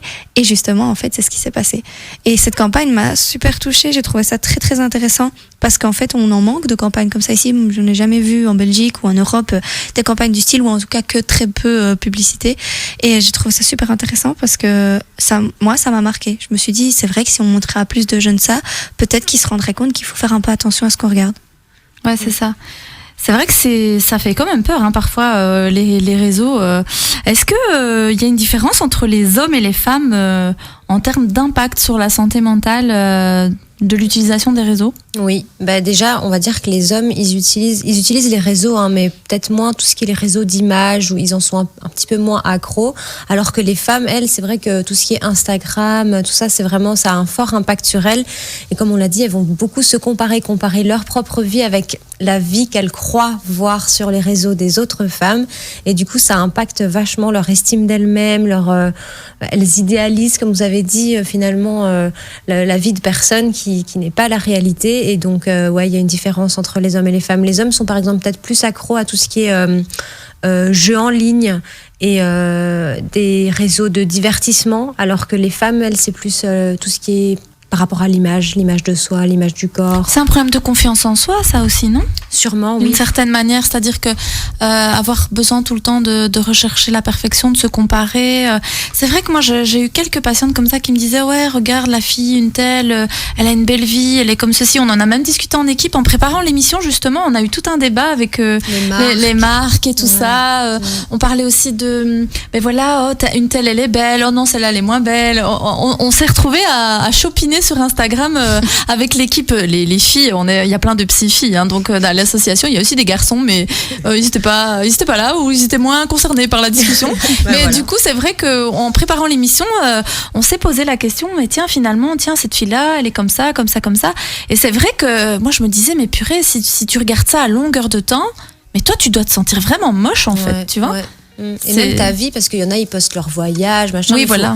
Genre, ils vont à Dubaï, machin. C'est un très faible pourcentage de la population, quoi. La plupart des gens n'ont pas cette vie-là. Et même ceux qui postent ces aspects-là de leur vie, ça ne veut pas dire qu'ils sont totalement heureux. Il y en a, ils sont même complètement dépressifs. Mais c'est juste que sur la photo, ils ont un beau sourire, il y a un beau cadre derrière, et c'est du paraître, et c'est une mise en scène, comme on l'a dit. Donc, ouais. Alors, on va continuer de discuter de tout ça avec nos deux spécialistes, juste après une petite pause. Donc, je vous dis à tout de suite sur les ondes d'Arabelle au 106.8. Voilà, nous sommes de retour dans cette deuxième partie de l'émission Santé pour tous. Donc, je viens de parler avec notre youtubeuse. Alors, le problème, c'est que je pense qu'elle n'a pas trouvé le chemin de la radio. C'est dommage. Bon, après, peut-être avec la neige, on ne voit plus rien et ça glisse. Donc, voilà, peut-être une autre fois. Et voilà, si elle arrive à nous rejoindre, tant mieux. Mais bon, vu qu'il reste qu'une demi-heure d'émission, voilà. Ce que je propose peut-être à nos auditeurs, c'est que si vous avez des questions pour la youtubeuse, l'influenceuse, vous nous les adressiez en dessous du live de l'émission, ou alors par message. N'hésitez pas à nous contacter et on lui transmettra les questions, et alors à ce moment-là on reviendra vers vous pour vous donner les réponses, tout simplement. Donc on reste de toute façon avec nos deux spécialistes parce qu'on s'amuse bien quand même. C'est pas des youtubeuses, mais ça va. Moi je suis aussi une petite youtubeuse, hein. Ah oui. Mais bon, je sais pas combien j'ai de followers. Je sais pas combien j'ai. Je sais pas, mais j'en ai quelques-uns. Donc d'ailleurs, chers auditeurs, si vous êtes nombreux, abonnez-vous à ma page YouTube. C'est Le Blic Virginie. Ça lui fera plaisir. Voilà, ça me fera plaisir. Au moins, je verrai que. Et elle apprendra à dire youtubeuse. Ouais, voilà, je dirais mieux youtubeur. Je dirais pas que je suis une youtubeuse, je dirais youtubeuse. Voilà. Donc voilà, on pourra. Voilà, c'est chouette. Non, l'idée c'est vraiment. En tout cas, moi, dans mon idée, c'était de faire de la prévention. Donc là, c'était peut-être dans les points bénéfiques des réseaux sociaux dont on parlait tout à l'heure. C'est vraiment d'être dans l'aspect préventif en tant que psy et d'amener un peu de réflexion, par rapport à des sujets. Après, je me forme. Récemment, je me suis formée à TikTok, les amis. Vous connaissez TikTok? Je me suis formée à TikTok. Je ne l'ai pas encore utilisé, mais voilà, tout doucement, j'essaye de m'y mettre et de voir un peu comment ça fonctionne. Donc voilà, on espère que que ça va aider, que ça va aider l'espace santé famille, et puis même aussi les familles, justement, parce que c'est un peu notre objectif, Jessica. Oui, on peut dire que nous, notre objectif, c'est que les gens aillent bien, qu'ils aillent mieux, que les familles aillent bien, et que on les accompagne dans leurs pratiques éducatives, on les accompagne dans leurs problèmes de couple, on fait plein de choses à l'espace santé famille. Oui, tout à fait. Et donc voilà. Mais c'est vrai que par contre, je me souviens pas si on a déjà fait une conférence ou un séminaire sur les réseaux sociaux. Je crois que j'en ai fait une avec Grégory Ramis qui est psychopédagogue. Mais c'était il y a 1 an et demi, mais bon, depuis il y a eu le Covid, donc on peut plus trop faire encore un point bénéfique. Nous, on pouvait plus faire de conférences parce qu'on peut pas rassembler les gens. Du coup, on faisait des micro-conférences en live pendant le Covid. Donc ça, c'était sympa. Voilà. Les lives, en plus, c'est intéressant, ça permet de faire réagir aussi les personnes. En conférence, ils sont là, ils sont présents. Ici, il y a des personnes qui pourraient peut-être pas se déplacer pour la conférence, même si elle pouvait avoir lieu, et qui puissent comme ça réagir, d'y participer déjà rien qu'en le regardant à distance, et puis de poser des questions, comme pour les gens timides, comme on disait tout à l'heure. Voilà. Si ça les intéresse, ils pourront au moins mettre un commentaire et poser la question qu'ils avaient à poser, qu'ils oseraient peut-être pas en vrai en conférence. Ouais. Et des aspects positifs. Oui. Alors, je voulais vous demander, Mardine, que pensez-vous du fait que les réseaux sociaux sont aussi devenus une source d'information pour les médias, donc un peu considérés comme des lanceurs d'alerte. Donc maintenant, les médias utilisent beaucoup ce qu'on trouve sur les réseaux sociaux. Ils permettent aux médias d'obtenir une actualité peut-être toujours plus réactive, mais en même temps, est-ce qu'elle est objective, je dirais ? Pas trop à mon sens. En fait, moi j'ai un petit problème avec les médias actuellement, parce que je trouve que, pas spécialement la radio, mais c'est plus les JT en quels je fais référence. Comme on l'a bien dit là, c'est vrai qu'ils prennent un peu ce qui se passe sur les réseaux sociaux et le mettent au JT aujourd'hui, bam, gros titre, thématique, le climat, ça a fait une marche, machin. C'est sympa, c'est bien. Le monsieur a mis un coup de pied à la petite fille dans les Ardennes. Non, il faut en parler, c'est bien, c'est important. Voilà, comme je dis depuis le début, il faut informer, il faut éduquer. Après, moi je trouve que les médias, en mon sens, ils ont un rôle d'éduquer. C'est-à-dire qu'ils ne doivent pas reprendre tel quel ce qui est dit sur les réseaux sociaux. Alors pour ça, on regarde les réseaux sociaux et on n'a pas besoin de regarder le JT. Justement, je trouve que pour qu'il y ait, par exemple, quand on voit les réactions sur une thématique, des grosses réactions qu'il y a sur les réseaux sociaux, faut comprendre pourquoi il y a une réaction sur cette thématique. Qu'est-ce qui a fait qu'il y a eu énormément de mobilisation et comment ils sont arrivés à autant de mobilisation? Est-ce que ça, on voit dans les JT, par les médias, etc. Non, moi j'ai pas vraiment l'impression. Alors ils réexpliquent vite fait ce qu'on sait déjà, c'est bien d'en parler à nouveau, mais à mon sens il faut expliquer de A à Z. Et après ils peuvent devenir des lanceurs d'alerte. Mais lancer l'alerte en répétant ce qu'on voit déjà dans nos fils d'actualité, à mon sens ça sert pas à grand chose. Et en plus, il y a une deuxième chose qui me dérange, c'est qu'ils deviennent de plus en plus subjectifs. C'est que d'une radio à une autre, ou plutôt d'une chaîne TV à une autre, ils vont expliquer le même événement, mais de 2 manières différentes. Mais pas 2 manières différentes parce que aujourd'hui il y en a un qui était un peu plus fatigué et un qui était plus enthousiaste par cette thématique. Non, parce que c'est en général, cette chaîne va être plus de droite et l'autre plus de gauche. Je citerai pas parce que c'est pas le but ici, mais je l'ai remarqué et je trouve ça très triste. Très triste dans le sens où pour moi c'est la base première. Avant que les réseaux sociaux existent, c'était par eux qu'on s'informait, en plus de l'école, etc. sur les faits d'actualité. C'était par eux qu'on apprenait les choses. Mais maintenant, en fait, voilà, ils sont lanceurs d'alerte, oui, mais de ce qu'on voit déjà auparavant, il manque un peu de subjectivité, et alors il manque d'expliquer l'ensemble, quoi. Moi, j'ai envie, quand j'ouvre la TV, j'ouvre, qu'ils m'expliquent de A à Z ce qui s'est passé, qu'ils m'expliquent, oui, voilà. Et qu'il y ait un peu plus d'informations, et que peut-être des informations un peu plus objectives sur les faits, quoi. Ils font appel à des interviews, mais des personnes dans la rue, c'est bien, il faut qu'on comprenne ce que le citoyen veut. Mais est-ce qu'ils font appel à des scientifiques, etc., mais de nouveau sur ce qui se passe maintenant. Et moi, j'aimerais bien qu'ils fassent appel à eux en expliquant, en leur demandant, voilà, est-ce que vous avez fait une étude de longue haleine? Est-ce que vous pouvez nous la résumer en quelques mots, nous dire pourquoi ça s'est passé comme ça? Et alors, aller chercher des personnes qui divulguent énormément d'informations sur cette thématique et lui dire pourquoi vous faites ça. Voilà, ça c'est intéressant. Qu'est-ce qui vous motive à ça? Et aller dans la rue aussi, aller partout. C'est ce qu'ils font déjà, mais pas comme ça. Je trouve qu'ils vont un peu comme ça, random, dans la rue, et leur dit voilà, cette thématique, vous en avez entendu parler? Oui, bah oui, comme tout le monde. Et vous en pensez quoi? C'est bien, c'est pas bien, c'est tout. Voilà. c'est super, mais ça informe pas. Oui, et puis c'est vrai que si on prend juste des vidéos comme ça et des avis comme ça, moi c'est vrai que j'avoue que je regarde plus le journal parlé.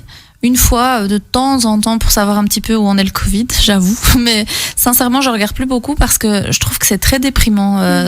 Tu regardes ça, t'as peur, quoi. Enfin, et j'aimerais bien une fois un journal où on dit des choses positives. Il y avait je crois qu'RTBF avait fait ça. Ils avaient lancé tout doucement des petits trucs positifs à la fin. Je trouve que c'est sympa aussi de parfois. Et pendant le Covid, ils partageaient des vidéos rigolotes et tout ça. Je trouvais ça sympa. Et enfin voilà, je trouve que c'est très déprimant. C'est toujours des choses très négatives et voilà des histoires reprises comme qu'on voit déjà sur les réseaux. Donc finalement, j'apprends plus en restant sur les réseaux et en recherchant les informations parfois par moi-même. J'ai l'impression. Mais il y a un Instagrammeur que j'ai décidé de suivre justement dans cette optique que j'avais dit au début d'utiliser les réseaux sociaux de manière plus professionnelle, qui lui en fait tous les jours il explique l'actualité en expliquant vraiment en résumé. Donc c'est de nouveau, c'est bien, ça nous pousse à être un peu autonome. Si ça nous intéresse, à nous d'aller chercher, mais au moins il a posé les informations, on le sait. Et alors lui, ce que je trouve bien, c'est qu'une fois par semaine, il met les points positifs de la semaine ou l'actualité positive du moment. Enfin, je ne sais plus comment il le tourne, mais voilà, l'idée est de montrer un peu de l'actualité positive, parce que c'est vrai que souvent quand on parle d'événements, malheureusement on en parle parce qu'ils sont négatifs ou parce qu'ils impactent la société, et quand ça impacte souvent c'est pas positivement, mais alors que ça peut positivement, et lui il le fait et il montre plein de petites situations ou d'événements qu'ils mettent en place ou qu'on met en place un peu partout dans le monde. Il parle pas que d'un pays en spécifique, et donc je trouve ça super intéressant, franchement. Moi c'est motivant. C'est une autre manière de voir les choses, quoi, parce que ça aussi finalement, enfin on parle des réseaux, mais la télévision a aussi un impact. Voilà, les images, les écrans, le journal parlé, ça a aussi un impact sur comment on vit. Et moi, des fois, je me souviens, il y a eu quand il y avait toute la période là avec les attentats, etc. Je me souviens que quand j'allumais ma télé et que j'entendais comment on parlait de l'islam et des musulmans et tout ça, j'avais peur de sortir de chez moi parce que j'avais peur de me faire agresser. Et en effet, de toute façon, les gens sortaient, et ils devenaient agressifs vis-à-vis des musulmans. C'est quelque chose qui faisait vraiment peur.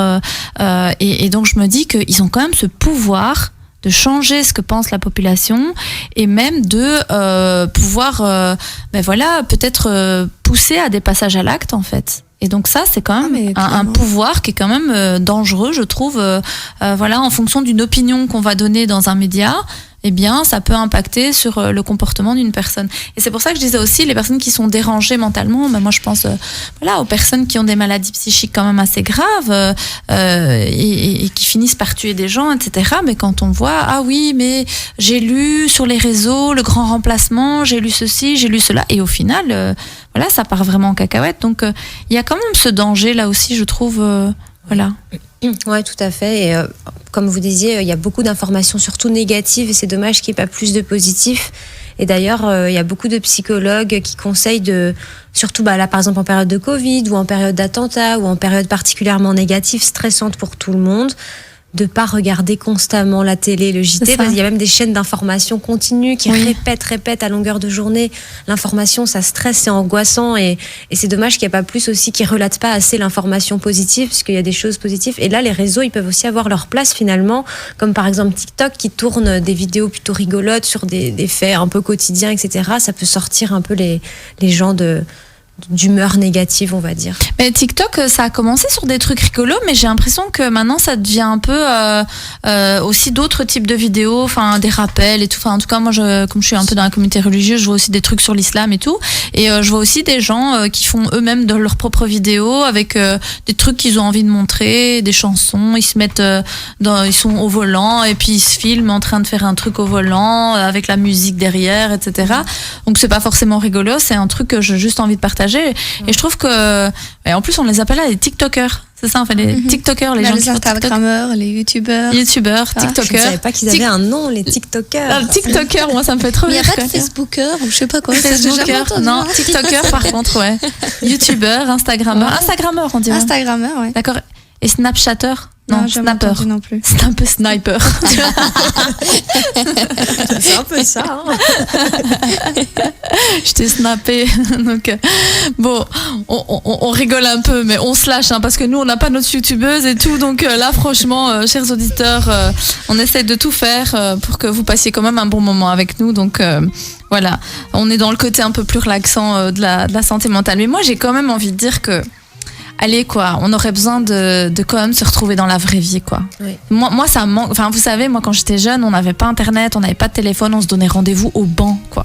On faisait rendez-vous après l'école au banc les gars, donc voilà, et on allait là, on était posés au banc, on rigolait, on passait des bons moments, voilà, parfois on avait notre vélo, notre mobilette, et voilà, c'était le bon temps, j'ai l'impression. Et je suis pas contre les réseaux sociaux, je veux pas faire la vieille maman frustrée etc, mais je me dis des fois on oublie de juste se reconnecter dans la vraie vie. Il faut pas rester juste connecté voilà, dans les réseaux, il faut aussi être connecté dans la vraie vie, et ça c'est vraiment un message que j'avais envie aussi de passer aux auditeurs quoi. C'est tout simplement la vie en fait.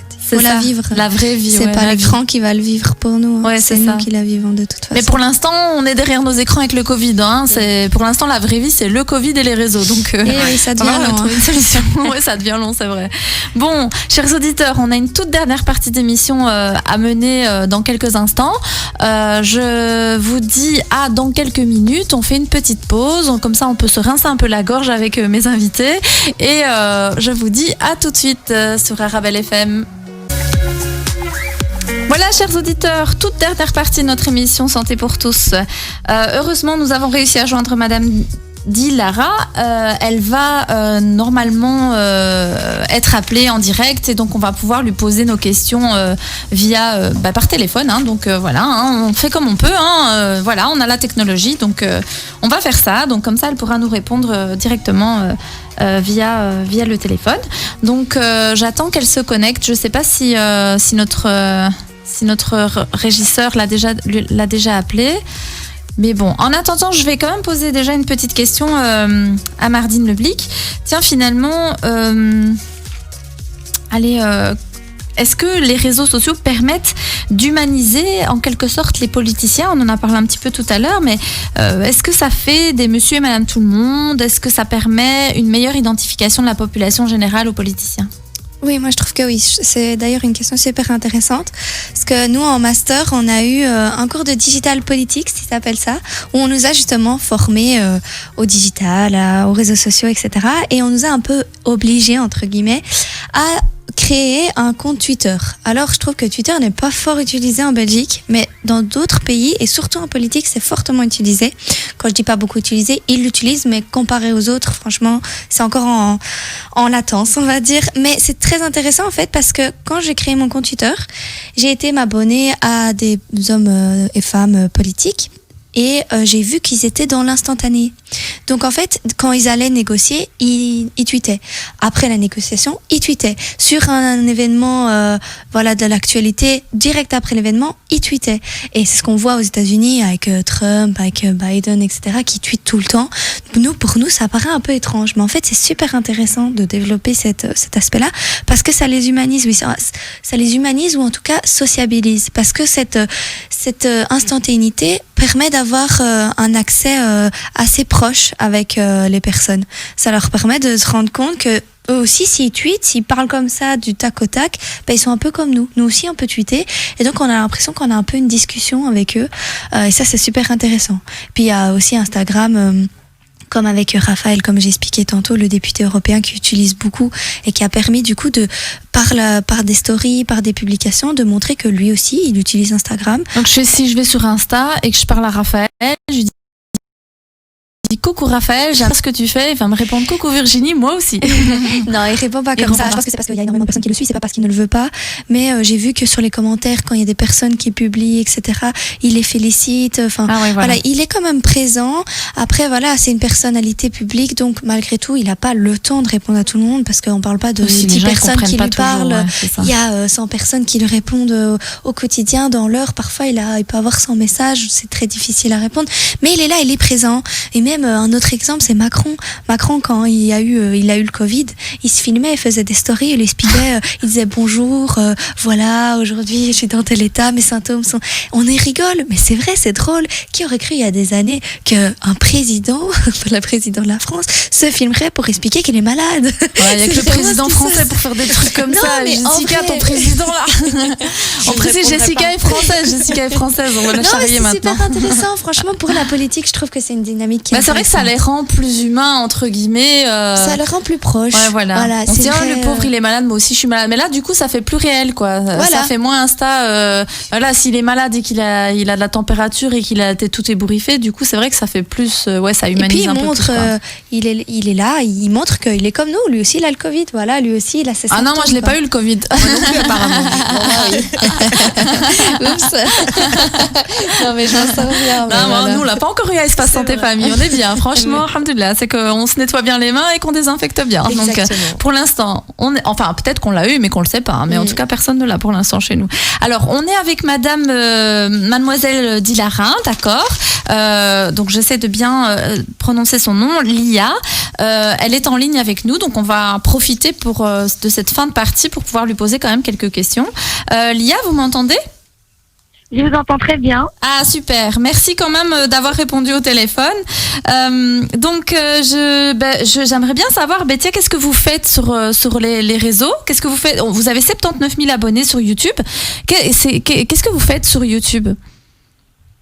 Je suis créatrice de contenu, donc je fais beaucoup de vidéos. Je tourne des vidéos avec ma petite sœur sur divers sujets, notamment la femme noire. Donc, d'où le nom de notre chaîne YouTube, The Lia Dark Skin, qui est une signature à la femme noire à la peau foncée, parce que pendant plusieurs années, la femme à la peau foncée a été stigmatisée, traumatisée, on va dire. La femme à la peau foncée, elle a été mise de côté.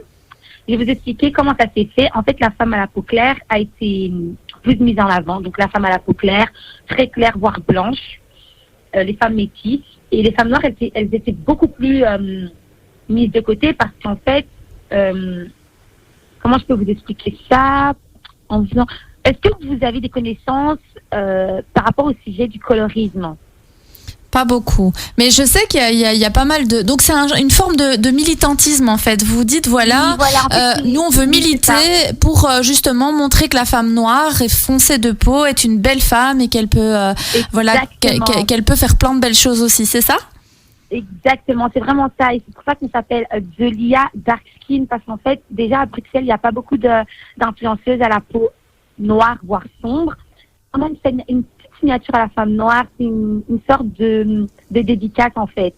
C'est pour que les femmes noires puissent s'identifier à nous et être fières de leur couleur de peau. Et ça arrive que vous ayez des gens qui, par exemple, qui vous critiquent ou qui vous attaquent ? Oui, bien sûr. Le cyberharcèlement, ça existe, hein. Ça existe et on est attaqué. Et comment vous réagissez dans ces cas-là ? La meilleure réaction, c'est de ne pas répondre. C'est de ne pas répondre parce qu'en fait, une fois que tu réponds, tu perds déjà beaucoup en crédibilité. C'est ça. Tu te rabaisses en fait. Et c'est pas la meilleure solution. Le mieux, c'est de pas répondre. Après, c'est vrai que c'est très difficile. Il y a beaucoup d'influenceuses qui sont persécutées, notamment Poupette Kenza. Je sais pas si vous connaissez. Elle a été harcelée jusqu'au suicide, presque. Ils ont trouvé son adresse, ils ont essayé de la cambrioler. Enfin, c'est... Ah oui, c'est vrai que ça peut être quand même dangereux. On en parlait tout à l'heure des dangers des réseaux sociaux, mais bon, elle montrait peut-être trop sa maison. Comment ça se fait qu'ils ont retrouvé son adresse ? Comment on peut faire ça ? Tout simplement avec la localisation Snapchat. Ah ben voilà, c'est ce que je disais tout à l'heure. C'est super dangereux ce truc. Moi, je l'ai désactivé. La localisation. Mais en fait, c'est tout simple. Vous devez juste désactiver, vous mettre en mode fantôme et personne ne pourra voir où vous êtes, comment vous vous déplacez, ce que vous allez faire, où vous vous trouvez, dans quelle ville. Enfin, c'est super dangereux en fait. Il faut vraiment faire attention. Le problème, c'est que les gens, ils n'arrivent pas à mettre la barrière entre les réseaux sociaux et la vraie vie. Parce que les réseaux sociaux, c'est une plateforme en fait. C'est pas la vraie vie. Et les gens, ils sont, je dirais pas qu'ils sont matrixés, mais un peu quand même. Ils n'arrivent pas à dissocier les deux, en fait. Et vous, il y a des gens qui, par exemple, vous admirent beaucoup, des jeunes, des ados qui vous aiment bien, oui? Oui, il y a beaucoup de jeunes qui regardent notre chaîne, qui nous suivent sur les réseaux sociaux. Et en fait, c'est quelque chose de bien, ça peut être bien, mais ça peut être quelque chose de mauvais aussi. Parce que si je suis une mauvaise, entre parenthèses, influenceuse, et que je montre pas le bon exemple, bah, ces jeunes filles, ces jeunes garçons, ils me suivent, donc ils vont vouloir faire la même chose que moi. C'est ça. Vous voyez? Ouais. Par exemple, j'ai sorti ma marque de fossiles parce qu'il y a beaucoup de filles qui aimaient ma façon de me maquiller, qui aimaient bien mon regard, les cils, etc. Je me suis dit, je peux en faire un business. Et c'est pour ça qu'on a cette épidémie d'influenceuses qui sortent leur marque de fossiles ou de gloss, etc. Parce que quelque part, il y a du business, en fait. Il y a... 79 000 personnes qui vous suivent, ça fait quand même 79 000 potentiels acheteurs quand même. Hein. Donc, ça, c'est oui, sûr. exactement. Et c'est vrai, en fait. C'est vraiment ça. Du coup, en fait, ça peut être quelque chose de bien d'être suivi, mais ça peut être quelque chose de nocif. Parce qu'en fait, s'il y a quelque chose de grave qui arrive à un de vos abonnés, s'il a essayé de faire comme vous, en fait, on va directement jeter la faute sur vous. Vous voyez? Oui, il peut faire mal aussi. Il peut pas faire tout à fait la même chose que vous. Il peut pas faire tout à fait la même chose, c'est vrai. Mais par exemple, si un abonné me voit fumer ou boire, je ne fume pas, je ne bois pas, hein, mais me voit fumer ou boire, il va faire la même chose. Ah, vous voulez dire que quelque part, les influenceurs, les youtubeurs, ils ont quand même une responsabilité dans ce qu'ils transmettent comme message? Exactement. Et vous êtes consciente de ce message-là? Vous faites attention du coup à ce message-là? Oui, on fait très attention. Hein. On fait très attention. C'est pour ça que on va jamais s'afficher en train de boire ou en train de fumer. Ou du moins, si on le fait, on met un petit rappel pour dire que oui, ça a des conséquences très graves sur la santé. Et vos parents, ils sont OK avec ça? Ils savent que vous faites tout ça? Oui, ma maman, elle est au courant. Ma mère est au courant et ça l'arrange. Enfin, elle est contente parce qu'elle se rend compte que c'est ce qui me rend heureuse. Mais elle a peur. Elle a peur parce qu'on ne peut pas être aimé de tout le monde. Être aimé de tout le monde, c'est être aimé n'importe qui. Et bien sûr, il y a des gens qui ne nous aiment pas. Hein. C'est totalement normal. Enfin, il y a des gens qui ne nous aiment pas, donc il faut faire attention. Parce qu'il y a des gens qui peuvent aller loin. Hein. Et puis il y a des pervers aussi. Il y a des gens qui peuvent, par exemple, flasher sur vous et qui vont peut-être vous suivre ou qui vont avoir envie de... Oui, c'est pour ça Exactement, c'est pour ça qu'il faut faire très attention une fois qu'on est sur les réseaux sociaux à ce qu'on fait. Parce que, imaginons, demain, j'envoie une photo assez compromettante à un petit ami à moi, et puis ça se finit, puis la personne, elle partage ça, et puis ça peut arriver même aux personnes pas connues, hein, ça n'a rien à voir, mais ça a plus d'impact parce que je suis suivie. Du coup, en fait, c'est moi qui montre, entre parenthèses, le bon exemple, et si je fais ça, il y a des jeunes filles qui vont peut-être se dire « Oh, mais Dilara, elle l'a fait, du coup, c'est pas si grave si je le fais aussi. » Et vous trouvez qu'il y a des influenceurs comme ça qui parfois partagent des moments de vie qui sont pas forcément un bon exemple pour les jeunes ou pour la population? Oui, il y en a beaucoup. Il y a beaucoup d'influenceurs. Il y a une influenceuse qui s'éclaircit la peau et qui fait la promotion de ses produits sur Snapchat, sur YouTube. Je trouve pas que c'est quelque chose de normal parce que les produits qu'elle utilise sont assez nocifs pour la peau.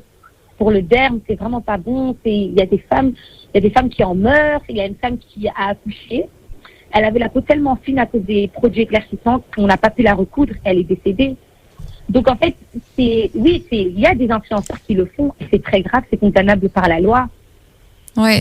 Donc, c'est condamnable. Ça veut dire que les gens peuvent porter plainte ou que, par exemple, un parent qui a vu dont le jeune a suivi l'influenceur et que l'influenceur a fait quelque chose, à ce moment-là, le parent peut porter plainte, par exemple?